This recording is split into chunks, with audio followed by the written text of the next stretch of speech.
అంటే అసత్యమైనది, పరిమితమైనది, అజ్ఞానము, దుఃఖముతో కూడుకున్న ఫాల్స్ ఐ, అబద్ధం ఐ, అసత్యమైన నేను పూర్తివేయబడింది.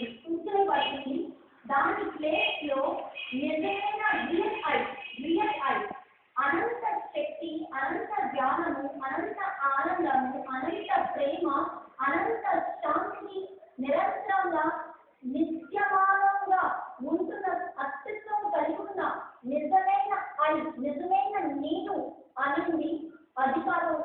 అంటే ఆ నిజమైన రియల్ ఐ, మీరు జస్ట్ కన్ఫ్యూజ్ అవ్వకండి, ఎందుకంటే కొంచెం కాంప్లికేటెడ్. ఆ రియల్ ఐకి ఎలాంటి అధికారాలు ఉంటాయంటే దానికి అనంత శక్తి, అనంత జ్ఞానము, అనంత ప్రేమ, అనంత శాంతి, అనంత కీర్తి ఉంటుంది. అది నిత్యమానమైన అస్తిత్వం కలిగి ఉంటుంది. అలాంటి రియల్ ఐ, నిజమైన ఐ అనేది, అంటే సత్యమైన నేను అనేది అక్కడ వ్యక్తీకరణ చేయబడుతుంది అని బాగా చెప్తారండి. బాబా అంటారు, మనోజ్ఞానం తన సర్వశ్రేష్టమైన స్థితిలో ఎలాంటి ప్రతిఫలాన్ని ఇస్తుంది అంటే ద్వంద్వత్వం పోయి ఏకత్వం వస్తుంది, బంధాల